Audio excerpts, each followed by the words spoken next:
Poverty is not a condition of the purse, but a condition of the mind. As long as one holds the belief that they are poor, they shall continue to see evidence of it in every corner of their life. But when the consciousness shifts, even by a mustard seed, the doors of abundance swing open in ways both mysterious and miraculous. There is a divine law that governs wealth just as it governs the stars. There is no luck, no chance, no accident in the affairs of the soul. You are not meant to live in lack. You are not sentenced to struggle. You are not born to scramble and suffer. You are here at this very moment to awaken to your power, to speak the word that dissolves limitation, and to step boldly into your inheritance. For your supply is unlimited and comes not from man, but through man, by way of the infinite spirit.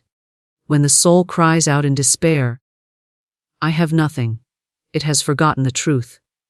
You are not the beggar at the gate, you are the beloved child of a lavish universe. And the first key to unlocking this treasure house lies in your word, your thought, your speech, your belief. "I am rich now," said with conviction, aligns you with the eternal storehouse of all good things. What you prepare for, you receive. What you expect, you attract. Too long have you fed the wolves of fear, doubt, and discouragement. Too long have you spoken of lack and lived in the shadows of not enough. But there is no virtue in poverty, only misalignment with the truth of who you are. When you align with divine substance, you walk in the knowing that your needs are met before they are even spoken. In 6 months, you can move from scraping for survival to flowing in surplus. But it will not come by the hand of labor alone, nor from schemes or shortcuts. It comes by spiritual law, and spiritual law responds not to effort but to faith. Faith followed by bold, right action. The path will be made straight when you speak only the language of abundance. Do not say, "I am broke." Say, "I am a magnet for divine opportunities." Do not say, "I can't afford it." Say, "Infinite supply meets all my needs now." Every word is a wand, every thought a seed. Your fortune is already waiting. It lies dormant in the invisible, seeking only the spark of your belief. You need not chase it. You need only claim it. Through affirmations charged with faith, through actions guided by intuition, and through the silent knowing that God is your unfailing source, you will rise. The world may call it impossible, but the universe calls it done. Poverty, like a fog, vanishes when the sun of truth rises. And that sun is rising now, in your heart, in your mind, in your life. Let every step from this moment forward be guided by the inner assurance that you are destined not for lack, but for lavish abundance, here and now. Poverty is a mindset, not a permanent condition. This truth, while simple in words, is profound in power. What we see on the outer is always a reflection of what we believe on the inner. The person who dwells continually on thoughts of lack, limitation, and not enough creates a vibrational wall that repels the very abundance they seek. On the other hand, one who may be materially poor but inwardly rich in faith, vision, and expectancy is already on the path to prosperity. The outer conditions always bow to the inner state. When a person says, "I am poor," they are not simply describing a bank account. They are making a declaration to the universe, a spell that holds them locked in the very condition they wish to escape. The subconscious mind, ever obedient, takes these words as instructions. It builds the reality accordingly. If you tell yourself daily that you are struggling, you cement that struggle into your field. But the opposite is equally true. Begin to say, even if your pockets are empty, "I am rich in divine ideas," and you will find that divine ideas begin to manifest as opportunities, resources, and connections. The change must start in consciousness, for that is the seed ground of all experience. People often believe poverty is circumstantial, a result of where they were born, the job they have, the education they lack, or the economy at large. But these are shadows on the wall of the mind. For every example of a person who rises from difficulty to wealth, we see the patterns. It was not outer conditions that changed first. It was inner belief, a shift in vision, a refusal to accept limitation as final. What the world calls a miracle is simply the result of a changed consciousness. The mind is a magnet. When it is saturated with worry, fear, and despair, it draws experiences that match those vibrations. This is not punishment, it is law. And law is always consistent, always fair. When we dwell on thoughts like, "I'll never have enough," or "money is hard to come by," we are watering weeds, not flowers. We are feeding the very beast we wish to slay. But when we pivot, even slightly, to thoughts such as, "Everything I need is on its way now," or "I am aligned with divine abundance," the vibration lifts, and what is drawn into our experience changes. The invisible begins to organize itself around our new belief.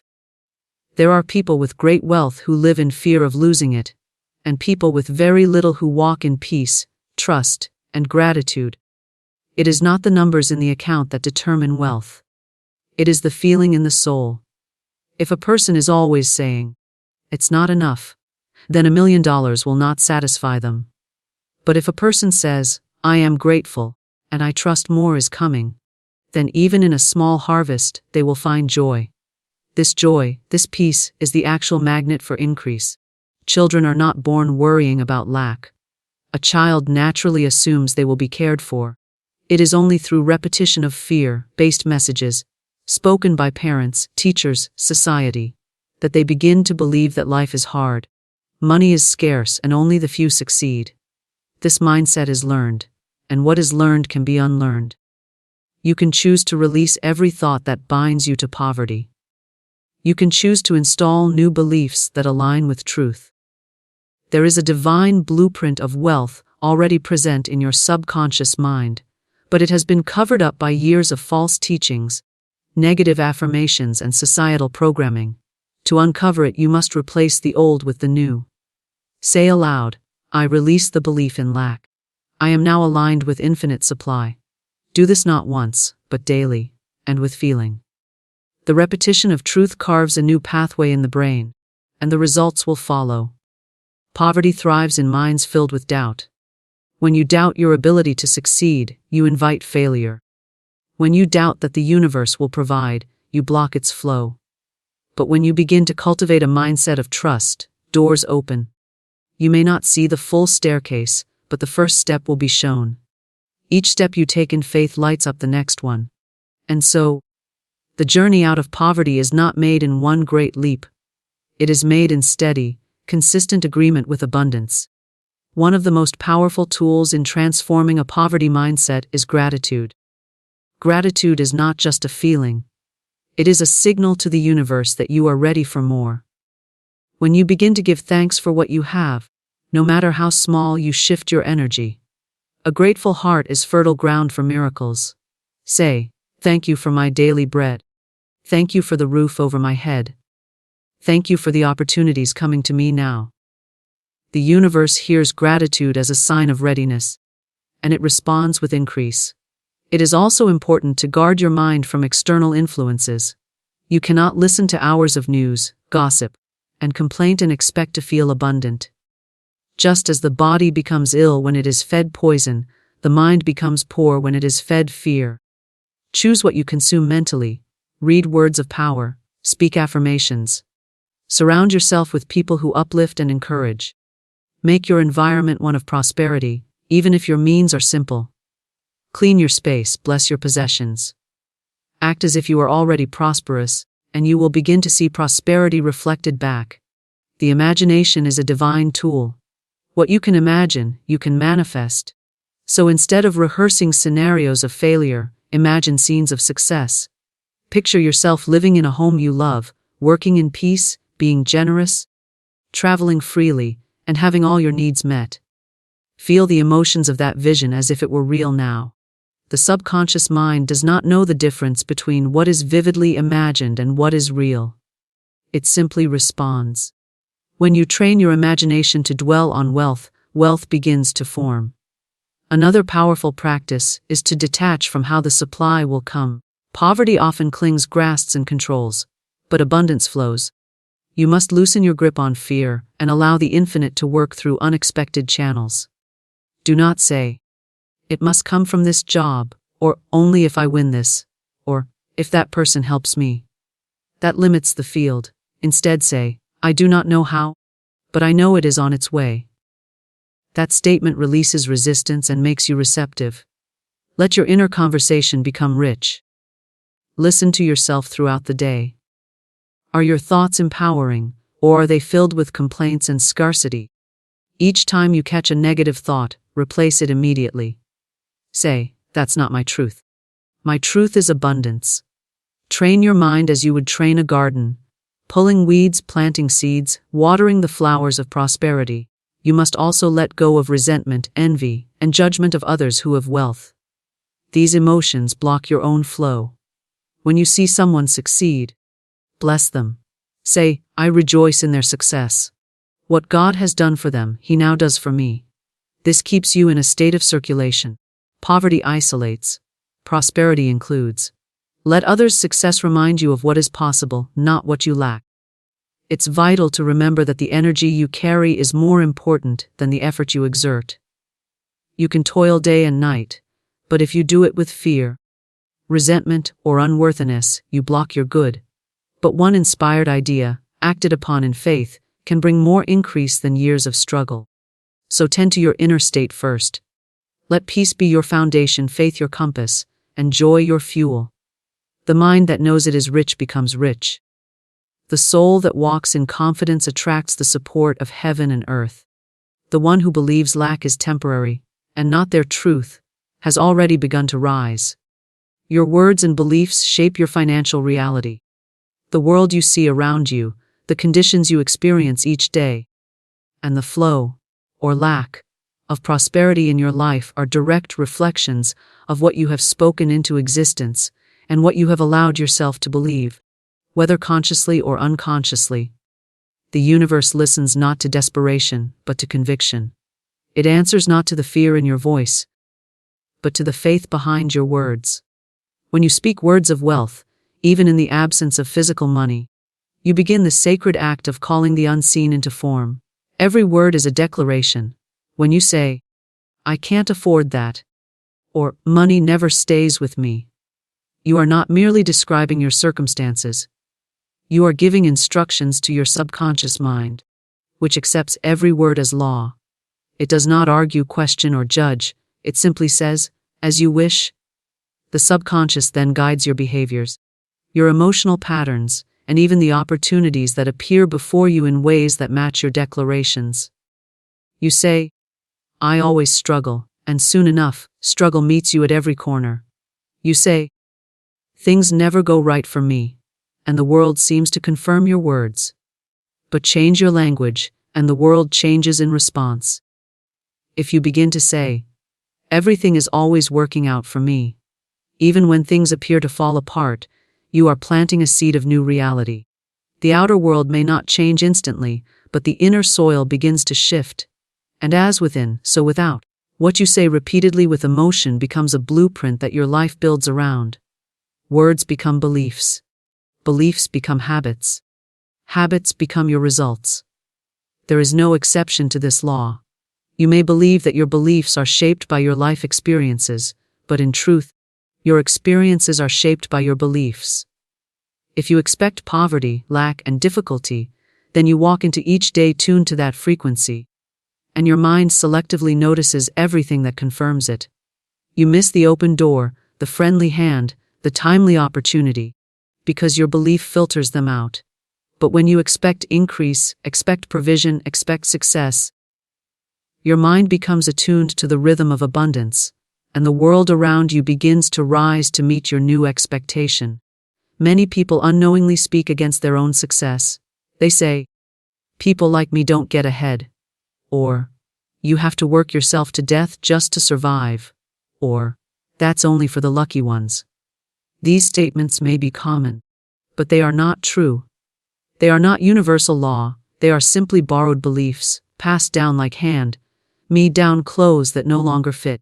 And just as you can discard an old garment, you can discard an old belief. Begin to say, "I am divinely guided to success," or "Money flows to me in expected and unexpected ways," and allow the energy of those words to settle into your being. When you shift your self-concept, everything changes. If you see yourself as always just getting by, life reflects that image. But if you begin to see yourself as someone who is worthy of wealth, someone whose presence commands value, someone who is aligned with the flow of supply, then even if nothing changes overnight, the foundation beneath your life begins to rebuild. That foundation is belief, and belief is built through repetition, spoken word charged with emotion and faith. Do not wait for external validation to begin this shift. You do not need the evidence first, you need the faith first. Speak prosperity not because you see it, but because you know it is your right. Just as you do not doubt the sunrise, do not doubt the fulfillment of your financial increase. Say, I live in a world of plenty, even if your pantry is bare. Say, my income is constantly increasing, even if you've not yet seen a raise. Your words are seeds, and the harvest will come in time if you keep the soil of your belief fertile and expectant. Fearful words are prayers for what you do not want. Every time you speak about how hard life is, how little you have, how hopeless things feel, you send out a signal that draws more of the same. The law of attraction does not interpret your intentions, it simply responds to your vibration. And your vibration is deeply affected by your language. Shift your words and your vibration shifts with them. Begin to speak as if the abundance you desire is already present. Speak of freedom, of ease, of wealth, of gratitude. Make these words your daily conversation, not just a fleeting affirmation. When you rise in the morning, declare your wealth before you see it. Say, I am open and receptive to all the good the universe has for me today. Throughout the day, when doubts creep in, answer them with truth. Say, I am guided, guarded, and prospered in all that I do. When someone offers you a blessing or an opportunity, do not say, I can't, or I don't deserve that. Say, thank you, and claim it with grace. Your acceptance of good is a sign of belief, and belief is the door through which blessings flow. Your beliefs are not fixed. They are not etched in stone. They are impressions you have accepted, often without question, and you have the power to choose again. If you once believed that money was the root of all evil, you can now believe that money is a tool of divine service. If you believed that you must suffer to succeed, you can now believe that joy leads to increase. If you believed that prosperity was for others but not for you, you can now say, I am included in the abundance of life. Speak these truths not once, but again and again. Let them become as natural to you as breathing. Do not worry if the world around you seems unchanged at first. The mountain begins to move the moment you speak to it with faith. You must persist in your new language until it becomes your default setting. You must defend your new beliefs like sacred ground.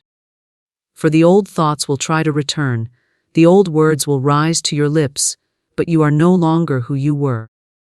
You are now the one who speaks with power, who believes in increase, who walks in alignment with the source of all supply.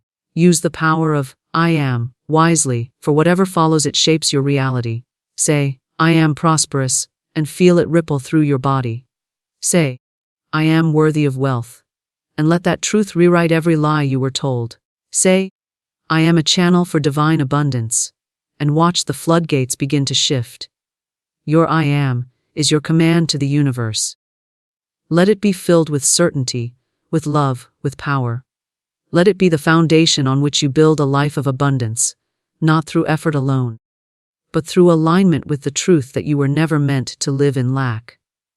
Faith activates divine supply, not effort alone. The world often teaches that you must hustle, grind, and exhaust yourself to attain even the smallest measure of success. It glorifies struggle, praises overwork, and equates exhaustion with worth. But the spiritual law speaks another language entirely. It says that the flow of good, the ease of increase, the arrival of abundance, these are not earned through stress, but received through faith. Not blind belief, but living, breathing, active faith. A knowing that what is yours by divine right is already on its way, even when there is no physical evidence. You have been conditioned to believe that success is solely the result of hard labor, that the only way out of poverty is through relentless striving. Yet, There are many who labor from dawn until dusk and still live in lack. There are those who give every ounce of their energy, only to find their efforts swept away by unforeseen circumstances. This is not because they are lazy or undeserving. It is because the spiritual law is being ignored. When effort is divorced from faith, the results become limited and uncertain. But when faith is joined with right action, miracles unfold. The invisible hand moves in your favor. Faith is the unseen current that lifts your actions beyond the physical. It is the inner certainty that even if the path is unclear, the destination is secure. It is the quiet confidence that says, "I do not know how, but I know it will be done." Faith is the soil from which all lasting prosperity grows. Without it, effort is like sowing seeds on concrete. No matter how many you plant, nothing takes root. But with faith, even the smallest seed planted in dry ground can bloom into a harvest beyond imagining. When you act without faith, you are acting in fear. You are saying, "If I don't do this, nothing will happen. If I don't force it, I will lose everything." These thoughts are born from a belief in lack, not in abundance. They carry a vibration of desperation, not trust. And the universe responds not to what you do, but to the energy behind what you do. If you act from fear, you attract more fear. But if you act from faith, doors open effortlessly. The right people appear. The perfect opportunity presents itself. You are guided, step by step, by a power that sees beyond the horizon. Faith is not passive. It is not simply hoping or wishing. It is a decision to believe in the unseen more than the seen. It is choosing to align with the reality you desire. Even while standing in the midst of contradiction, it is holding your vision firm when circumstances scream otherwise. It is declaring, "I am provided for," while your account says otherwise. It is affirming, "I am a magnet for abundance," while others around you may doubt or dismiss you. Faith does not require evidence to begin. It produces the evidence once it is activated. There is a rhythm to the universe, and that rhythm is set by spiritual law, not human effort. Birds do not toil, yet they are fed. Flowers do not strive, yet they bloom in perfection. The same law that governs their increase governs yours. But unlike them, you have the gift of choice, the ability to align or resist. When you choose faith, you choose alignment. You step into the stream of divine supply, and it carries you where effort alone could never go. People often ask, "What should I do?" But the more powerful question is, "What should I believe?" Because belief shapes action. If you believe you are supported, your actions will be bold and confident. If you believe you are alone, your actions will be fearful and hesitant. Faith is the engine behind inspired action. It is the difference between striving and flowing, between forcing and receiving. When faith leads, the way is made smooth. You are not meant to do everything in your own strength. That is not divine design, that is human conditioning. You are meant to partner with the infinite, to lean not on limited understanding, but on divine guidance. Faith opens the channel for that guidance. It whispers, "Go here. Wait. Now is the time. Reach out. Speak. Act." And when you obey those whispers, you find yourself in the right place at the right time, with the right resources. This is not coincidence. It is the natural outworking of spiritual law. Doubt is the great blocker of supply. It clogs the flow like debris in a pipe. You may be working tirelessly, making all the right moves. But if doubt is in your heart, the results will falter. Doubt says, "What if it doesn't work?" Faith says, "It's already done." Doubt looks at the facts and panics. Faith looks at the truth and rests. Doubt tries to control every detail. Faith surrenders and allows. You cannot serve both. You must choose which voice you will follow, for one leads to constriction and the other to expansion. There is a principle of divine timing. Faith honors that timing. It does not rush. It does not beg. It prepares. It gets ready in advance. It acts. As if you believe your breakthrough is coming, you prepare for it now. You clean your space, you write the vision. You step into the identity of the person who already has it. This is not pretending. It is embodying. And embodiment is the language of faith. Faith also multiplies. It takes the little you have and expands it. 5 loaves and 2 fish became a feast in the hands of faith. A small jar of oil paid a widow's debt and sustained her family. Faith sees the potential in what is small and gives thanks for it before the increase. Gratitude is a companion to faith. When you give thanks in advance, you activate the law of multiplication. When you say, "Thank you for the abundance I cannot yet see," you hasten its arrival. You do not need all the answers to move forward. You only need the next step. Faith provides that step. It does not always come with thunder or flashing lights. Sometimes it is a whisper, a nudge, an idea that feels too simple. But that idea, when acted on in faith, opens the next door. You build the bridge by walking, not by standing still. And as you walk in faith, divine supply meets you along the way. Faith is your spiritual currency. It buys what money cannot. It buys peace, direction, opportunity, wisdom, favor, and timing. When you invest faith into your words, your thoughts, and your actions, you are writing a spiritual check that the universe is guaranteed to cash. You need not know how or when. You need only to believe and to move as if it is already done. You are not creating from nothing. You are aligning with what already exists in the unseen realm. Let every effort be an expression of faith. Let your work be infused with confidence that it will prosper. Let your plans be shaped by trust, not fear. Let your speech affirm the reality you believe in, not the one you are trying to escape. Let your posture be one of quiet assurance, not frantic striving. When you move in faith, you no longer chase results, you magnetize them. When you trust in divine supply, you tap into a flow that never runs dry. Gratitude is the magnet that draws abundance from the unseen to the seen. It is not merely a pleasant attitude or a polite gesture. It is a spiritual power, a dynamic force that aligns you with the very source of your supply. When you give thanks, not for what you hope to receive, but for what you believe is already yours by divine right, you shift your vibration from lack to fulfillment, from want to wealth. Gratitude is the language of faith spoken aloud. It declares, "I already have it," even when your physical eyes see nothing. And because you have believed and given thanks, the substance of your belief begins to take form. Most people wait to feel grateful until their conditions change, but this is not spiritual gratitude, it is emotional reaction. True gratitude precedes the blessing. It does not rely on evidence, it relies on alignment. When you say, "Thank you, universe, for my financial overflow," while standing in a modest room with an overdue bill in your hand, you are declaring allegiance not to appearances, but to truth. You are saying, "I believe the supply is already on its way. I believe that what is mine by divine right cannot be delayed, denied, or diminished. I give thanks now." And that gratitude activates the law of increase. What you praise increases, what you criticize contracts. If you look at your current finances with despair, judgment, or frustration, you repel the very abundance you seek. But when you look at your limited resources and say, "Thank you," you bless them and multiply their potential. You turn coins into seeds.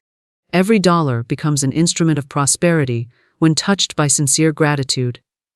Say, "Thank you for this little, for I know it is already becoming much." Then treat that little as sacred. Handle it with care. Spend it with intention. Share it with joy. The universe mirrors your reverence. Gratitude creates momentum. It builds energetic bridges between where you are and where you desire to be.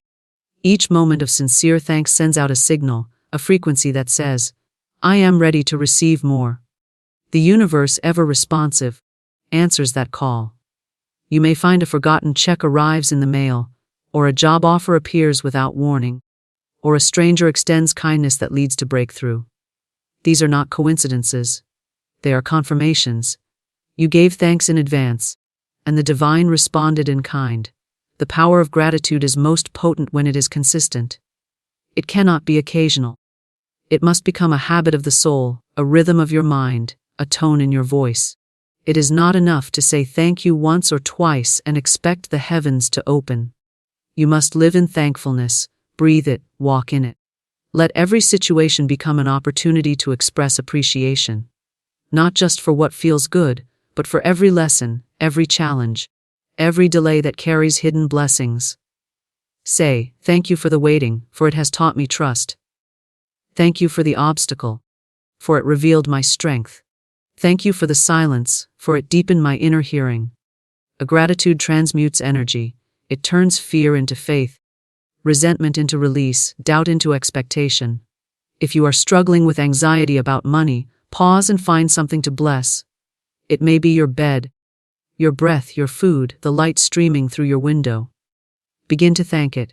Feel the shift within you. Your mind cannot dwell in fear and gratitude at the same time. One must give way. And when gratitude reigns, the mind opens, inspiration flows, and clarity returns. This is no small thing. It is the inner miracle that precedes the outer one. Many believe they have nothing to be thankful for. They say, how can I give thanks when I'm struggling, when I've lost everything? But the truth is this: if you can think, you can thank. If you are alive, you are already wealthy in ways the world overlooks. You have breath in your body. You have a mind that can choose a new thought. You have spiritual access to infinite supply.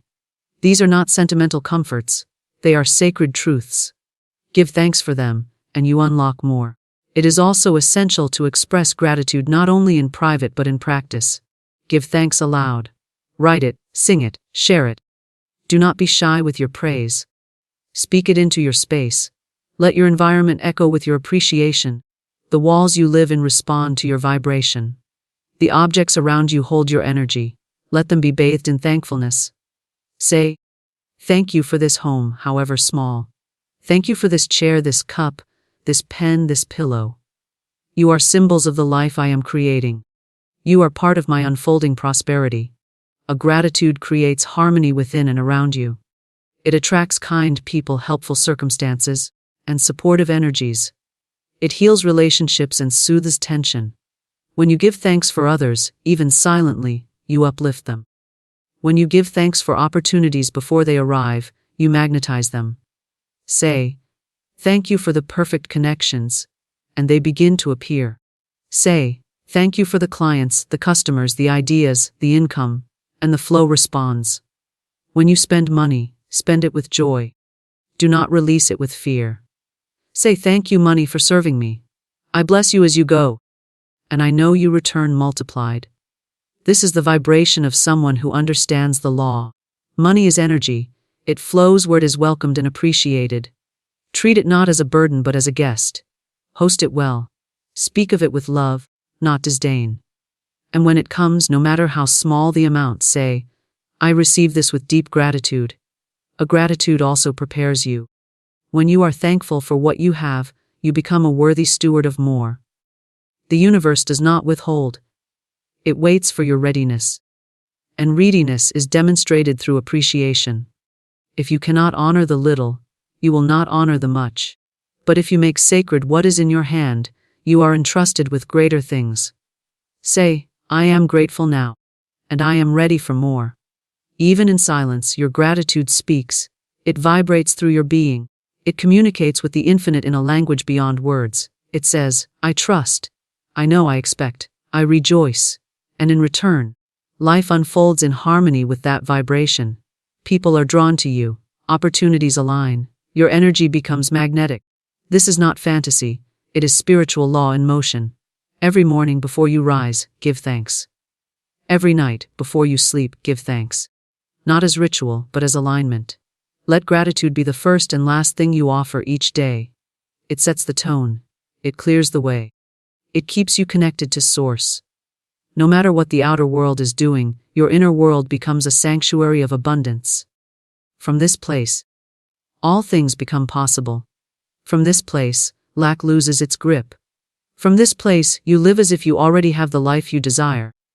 And by the law of resonance, that life must come to meet you.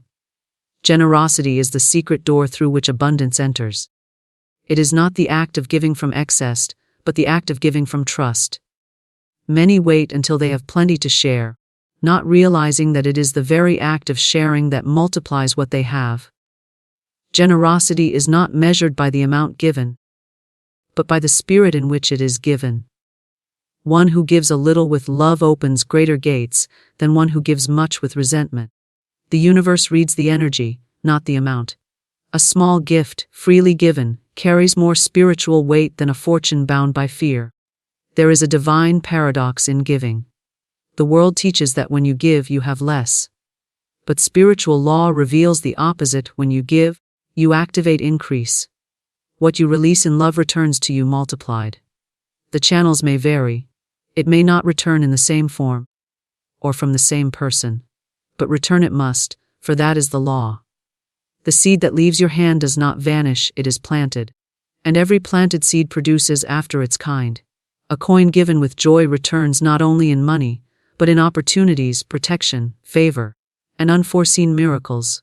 You do not lose by giving. You gain from giving, but only when it is done without attachment, without hidden fear or calculation. Those who clutch tightly to what they have are declaring, whether silently or aloud, there is not enough. I must hoard, I must protect. That vibration aligns them with scarcity, not supply. Their hands are too full to receive anything new. But the generous soul says, there is always more where this came from. I live under divine economy. I am a steward, not a prisoner, of my resources. And because of that belief, they live in a flow that never runs dry. The more they give, the more they receive, not as payment, but as reflection. Generosity also extends beyond money. It is a way of being. You can give time. You can give encouragement. You can give attention. Ideas, presence, support. You can lift others with a word, with a kind glance, with your listening. And each of these forms of giving, when done in love, becomes a channel for your own increase. Life is circular. What you send out is what returns. If you want more love, give love. If you want more peace, extend peace. If you desire support, offer support. You are always broadcasting your inner beliefs through your actions, and generosity is a bold declaration that you trust in more. Many people fear that being generous will make them vulnerable. They believe others will take advantage of them or that they will be left empty. But spiritual law does not leave givers empty. It fills them.